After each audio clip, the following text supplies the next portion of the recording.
얼마 전에 아는 목사님으로부터 이런 고민을 들은 적이 있습니다.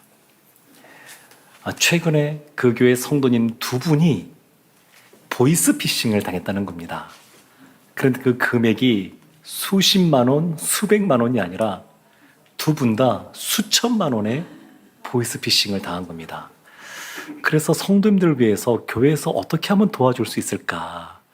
그런 고민이 있다. 이런 얘기를 들은 적이 있는데, 근데 그냥 보통 사람들뿐만 아니라 법을 또 잘 알고 있고 집행하는 경찰분들, 또 검사분들 중에서도 여차하면 보이스피싱에 당했다. 이런 이야기를 들을 때가 있습니다. 근데 사람이 누군가를 속이고자 작정하고 계획하면 잘 속게 만드는 것 같습니다. 근데 비단 사람만이 아니라 그 뒤에 어둠의 세력도 있게 되는데, C.S. 루이스가 쓴 스테레오테이프라고 하는 테이프의 편지라고 하는 책에 보게 되면 아주 경험 많은 노련하고 능숙한 이 스크루테이프가 자신의 조카이자 풋내기 악마인 워무드에게 어떻게 하면 인간을 잘 유혹할 수 있는지 수십 통의 편지를 써보낸 내용이 그 책 내용입니다. 그러니까 악마 입장에서 인간은 유혹하기 쉬운 존재입니다. 뿐만 아니라 우리의 내면을 들여다보게 되면 아담이 죄를 지은 이후에 우리 안에 죄성이 있어서 우리 스스로 유혹에 넘어가기도 합니다. 존 버년이 쓴 철로 역정, 그 책 내용을 보면 멸망의 도시를 출발해서 하나님 나라까지 가는 주인공 크리스천이 물론 그 길 가운데 우는 사자와 같은 어둠의 세력도 만나지만 그 안에 있는 나태함, 허영, 낭망 이런 것들 때문에 신앙의 어려움을 겪는 내용들이 나옵니다. 우리가 신앙생활에 감에 있어서 그 여정 가운데 우리로 하여금 유혹하여서 멈춰서게 하고 넘어지게 하는 일들이 생각보다 참 많이 있습니다. 오늘 본문에도 보면 유혹에 넘어가는 몇몇 부류의 사람들이 등장합니다. 먼저는 가나안 족속들이라고 하는 사람들이 등장하고, 그 다음에는 기브온 주민들이라는 사람이 나오고, 그 다음에 여호수아와 그 이스라엘의 족장들이 나오게 됩니다. 먼저 1절 말씀 보면 이렇게 말씀이 나옵니다. 이일 후에 요단 서쪽 산지와 평지와 레바논 앞 대연안에 있는 헷사람과 아모리 사람과 가나안 사람과 브리스 사람과 히위 사람과 여부수 사람의 모든 왕들이 이 일을 듣고, 6부족, 6족속이 나오는데 이 이름 그대로 사실 신명기에도 나옵니다. 모세가 신명기 20장 17절에 이렇게 말합니다. 곧 헷 족속과 아모리 족속과 가나안 족속과 브리스 족속과 히위 족속과 여부스 족속을 내가 진멸하되 내 하나님 여호와께서 내게 명령하신 대로 하라. 가나안 지역에 많은 족속들이 있는데 그 중에서도 대표적으로 이 6족속은 진멸하라. 하나님이 모세를 통하여 이스라엘 가운데 벌써 이미 명령을 주셨습니다. 그리고 지금 이 6족속이 여호수아서에 등장합니다.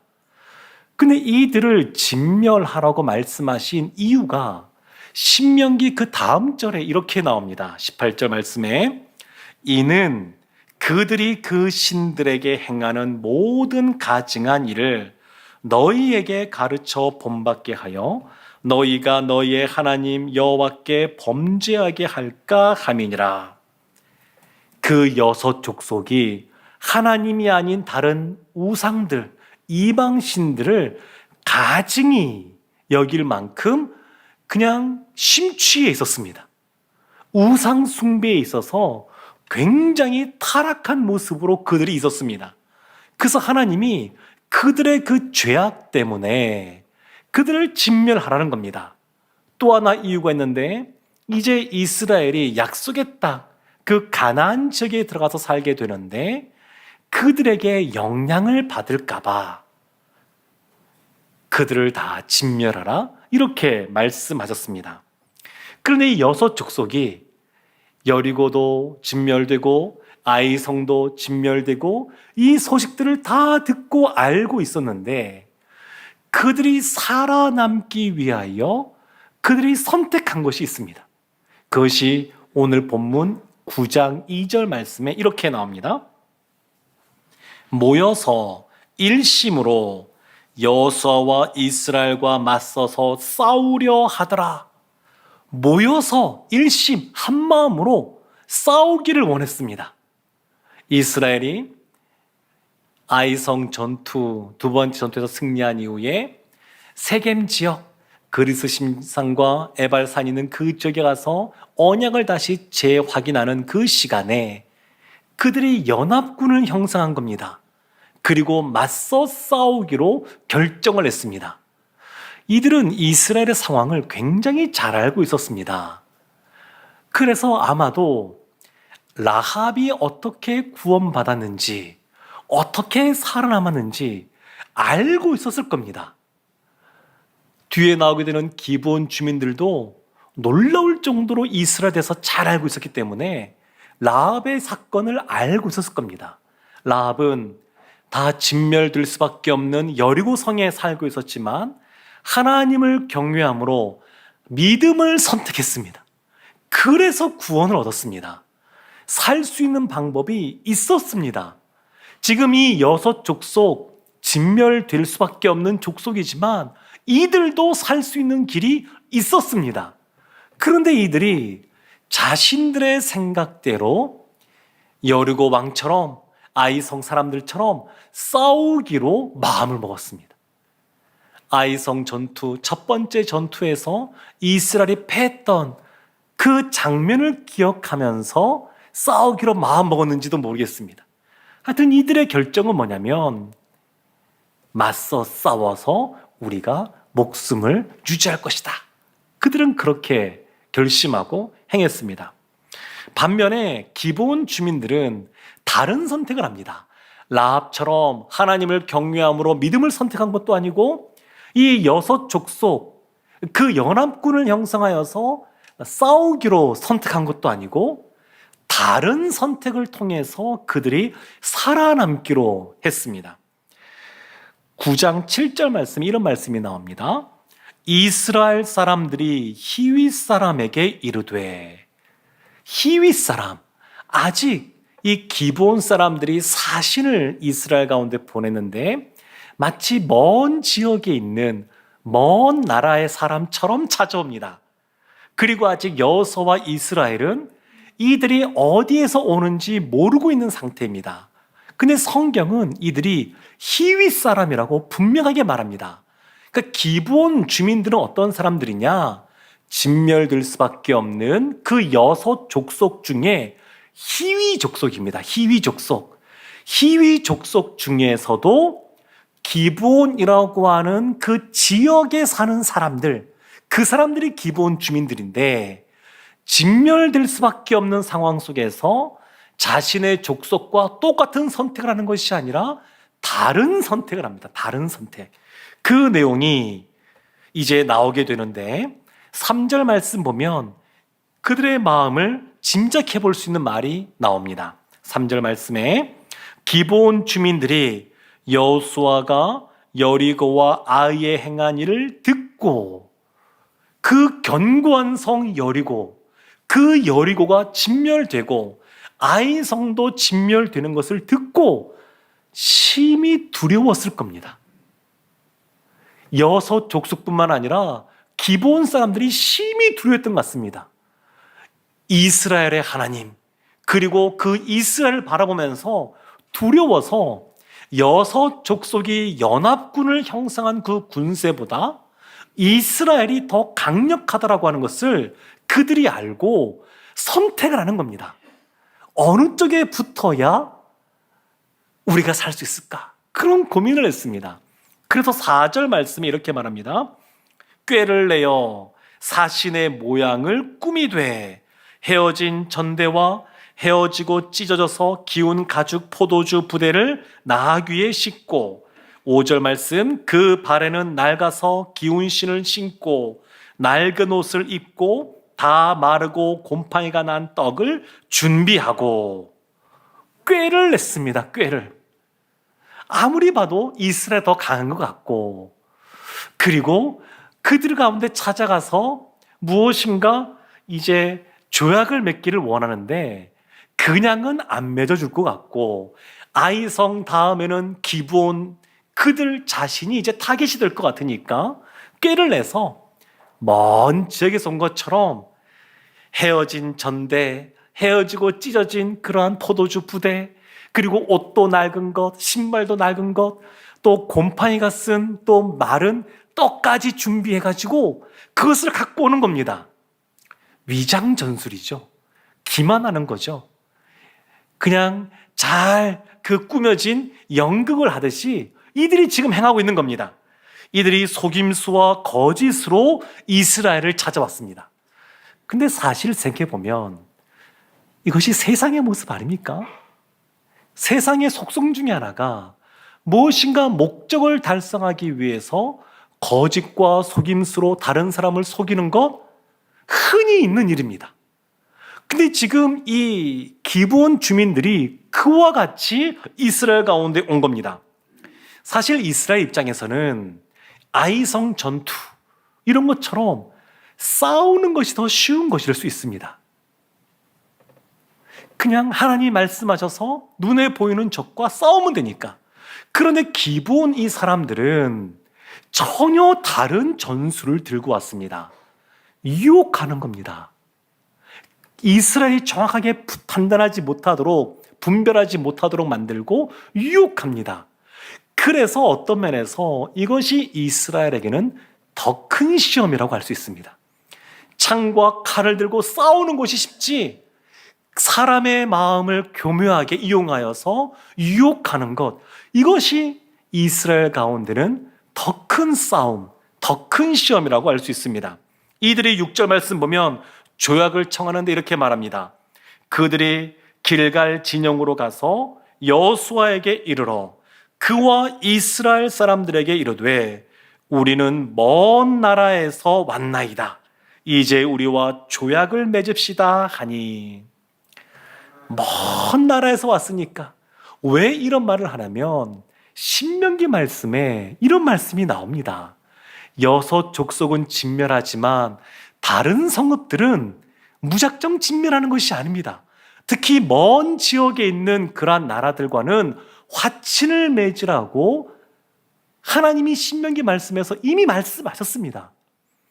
이 기브온 사람들이 토라, 율법 그것이 있지 않았을 텐데 어쩜 이렇게 그 내용을 잘 아는지 모릅니다.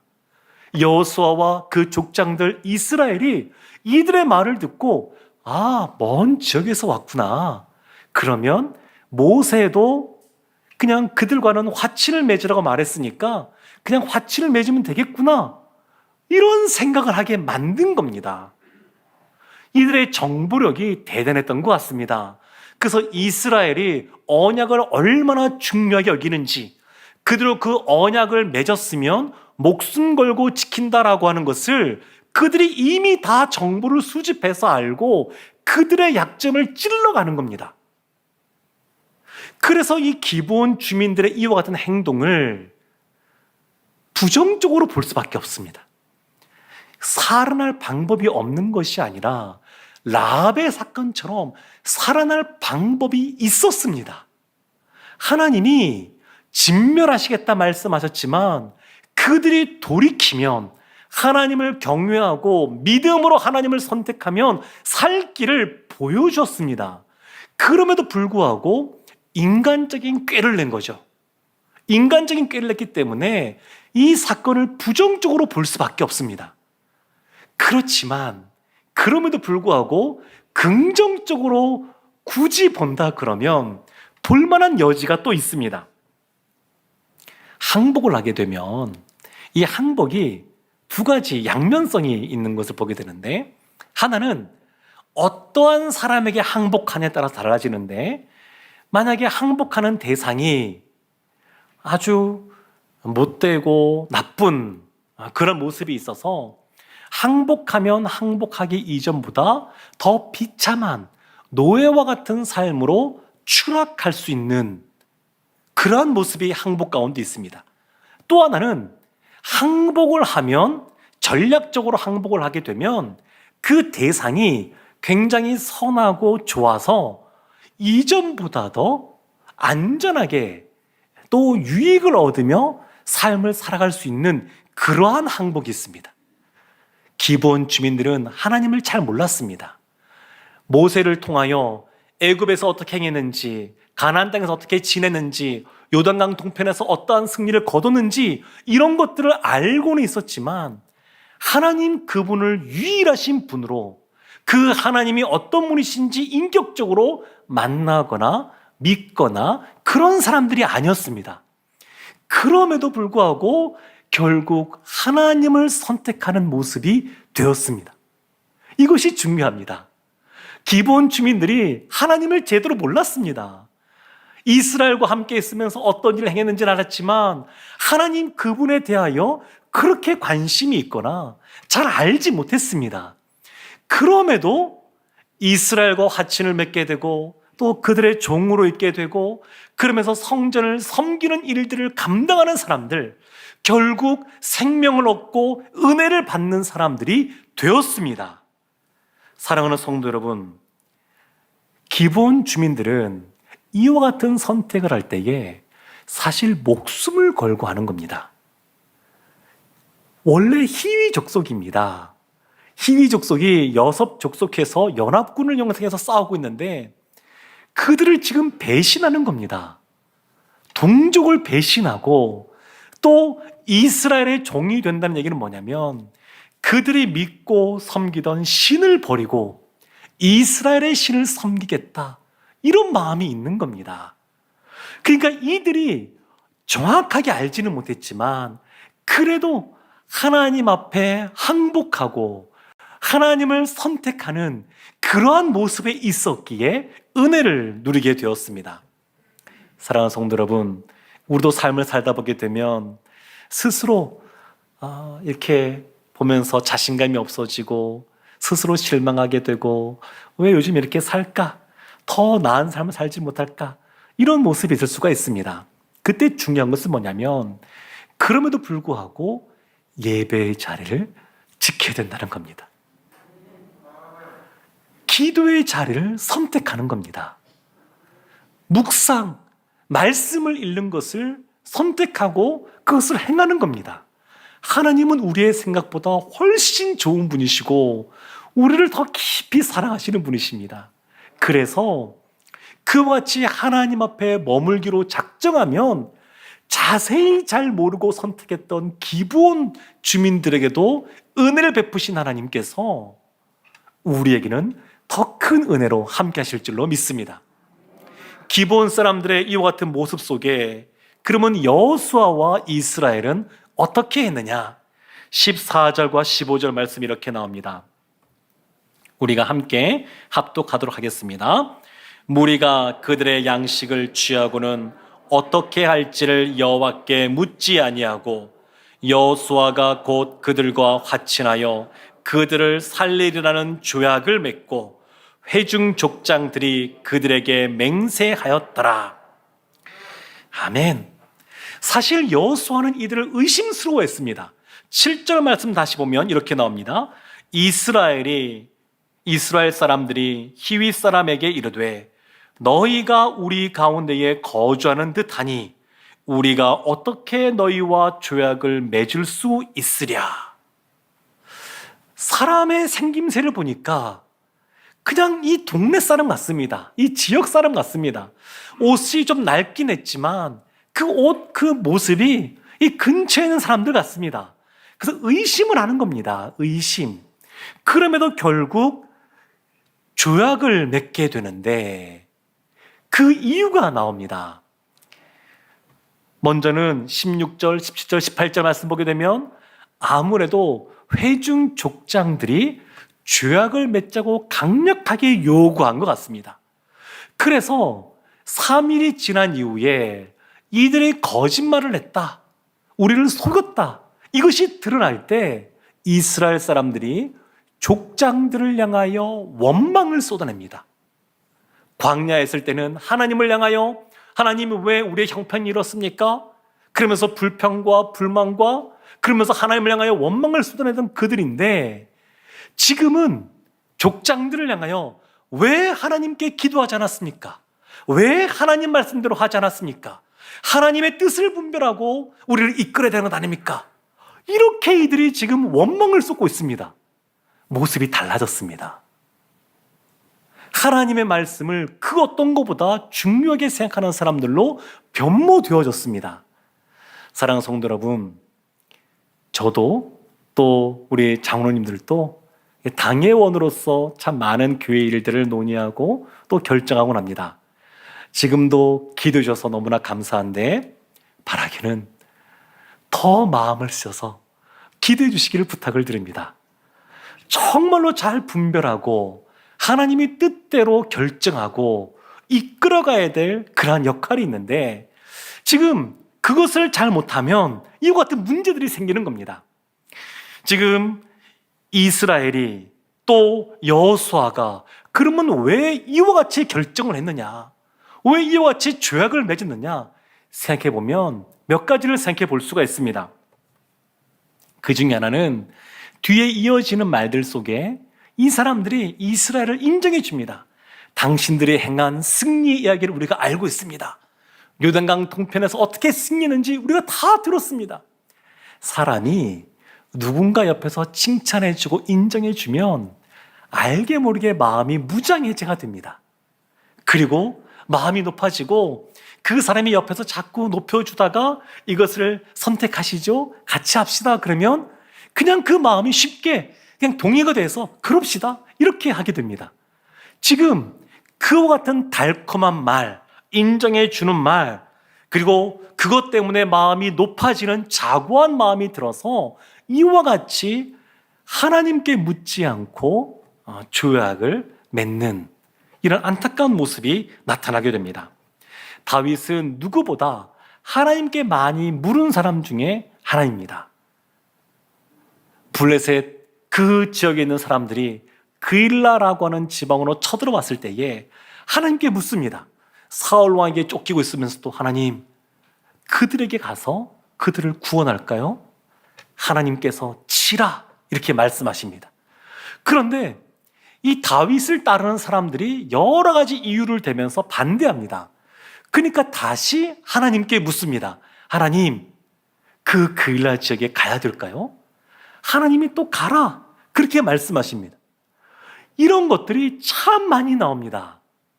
다윗이 하나님께 참 많이 묻습니다. 다윗이 묻고 나갔지만, 그러나 왕위에 오래 앉아 있으면서 사람들에게 늘 인정받고 있으면서 편안할 때 하나님께 묻지 않고 행한 것 몇 가지가 있는데, 그 중에 하나가 밧세바를 범하는 사건이 나옵니다. 또 하나가 인구 조사를 하는 겁니다. 그러니까 마음이 높아지는 겁니다. 왕으로 오래 그 자리에 있으면서 늘 인정받고 또 본인 뜻대로 이런저런 일들을 행해가면서 마음이 놓여진 겁니다. 그래서 늘 누구라도 자신할 수가 없습니다. 일어섰다라고 생각할 때 넘어질까 조심하라, 사도 바울이 말한 것처럼 늘 겸손해야 될 필요가 있습니다. 지금 여호수아와 그 족장들과 이스라엘은 그 달콤한 말에 취해서 죄악을 맺는 안타까운 일을 행위를 하게 됩니다. 두 번째 있습니다. 8절 말씀에 보면 이런 말씀이 나옵니다.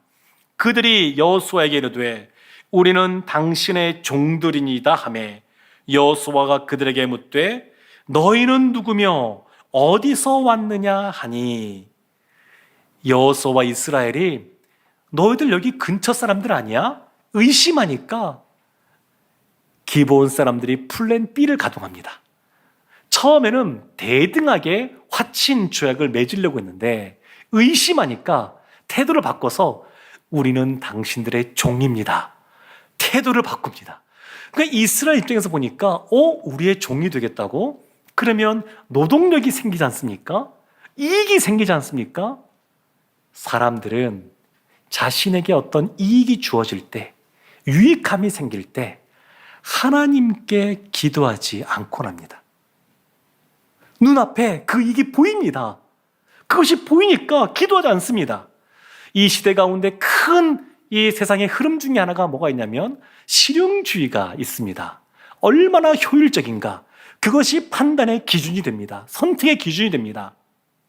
그러나 성도는, 또 교회는 어떤 걸 기준으로 삼아야 되냐면 정말 하나님이 원하시는 것이 무엇인가, 그것을 기준 삼아서 선택해야 됩니다.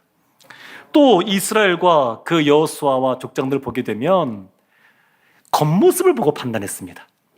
보니까 옷도 낡았습니다. 신발도 낡았습니다. 포도주 가죽 부대도 다 낡았습니다. 빵도 곰팡이가 피었습니다. 그들이 또 말도 멀리서 왔다고 말합니다. 의심하려고 들면 의심할 거리가 너무 많음에도 불구하고 그냥 그것을 보고 겉에 보이는 현상을 보고 판단한 겁니다. 언제 사람들이 기도하지 않냐면 자기 스스로 이해가 될 때 기도하지 않습니다. 그 속마음, 본질을 꿰뚫어 보지 못하고 그 겉에 보이는 현상만 바라보면서 그렇구나, 먼 나라에서 왔구나 이해되면 더 이상 기도하지 않는 겁니다. 그래서 이들이 기도하지 않았습니다. 그렇지만 나무가 있으면 그 밑에 꼭 뿌리가 있는 것처럼 그 본질을 늘 보는 것이 필요합니다. 그래서 우리에게 기도가 있어야 됩니다. 야고보서 1장 5절 이렇게 말합니다. 너희 중에 누구든지 지혜가 부족하거든 모든 사람에게 후히 주시고 꾸짖지 아니하시는 하나님께 구하라. 그리하면 주시리라. 그리하면 주시리라. 이것이 바로 신앙생활입니다. 우리의 부족함을 알고 하나님께 지혜를 구하는 겁니다. 기도하는 겁니다. 신앙생활하는 것은 그래서 끊임없이 하나님께 묻고 나가는 겁니다. 하나님께 묻고 하나님의 말씀을 듣고 그 말씀에 따라서 결정하고 나가는 겁니다. 하나님께서 여호수아가 언약을 맺을 때, 조약을 맺을 때 개입하셔서 말씀하셨으면 어땠을까? 이런 생각을 해볼 수 있습니다.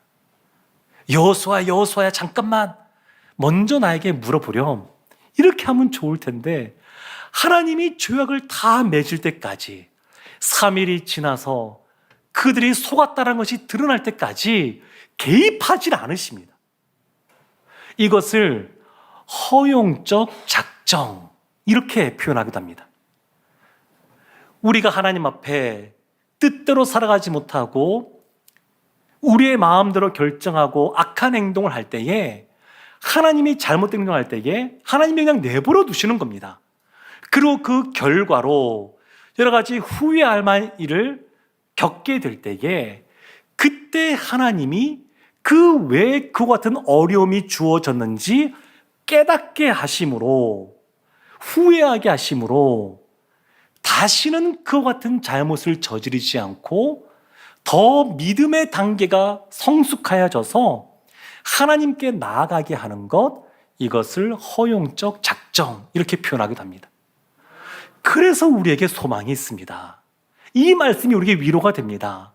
우리가 완벽하지 않고 부족함이 있고 연약함이 있는데 우리가 이렇게 삶을 살아가서 우리 가운데 어려운 일들이 맞닥뜨려졌다 한다 할지라도 합력하여 선을 이루시는 그 하나님, 우리의 부족하고 연약함에도 불구하고 이것조차 합력하여 아름답게 우리를 만드시고 은혜 가운데 우리를 거하실 것이라고 하는 이러한 말씀이 우리에게 큰 위로가 됩니다. 사랑하는 성도 여러분, 그래서 우리가 늘 시선을 하나님께 두어야 됩니다. 할 수 있는 대로 늘 깨어서 기도해야 됩니다. 그러면 하나님이 우리의 기대와 소망보다 더 크게 우리의 은혜를 베풀어 주셔서 다윗의 고백처럼 내게 부족함이 없으리로다, 그 그 고백이 우리의 고백이 될 줄로 믿습니다. 늘 하나님을 선택하고 하나님께 먼저 기도하고 나아가 묻는, 그래야 하나님의 뜻과 은혜 가운데 더 놀라운 복을 받는 우리 모두가 되기를 주님의 이름으로 축원합니다. 아멘. 기도하겠습니다. 하나님, 하나님을 바라보고 주님의 친절한 품 안에 안겨 있는 저희 모두가 되게 하여 주옵소서. 예수님의 이름으로 기도합니다. 아멘.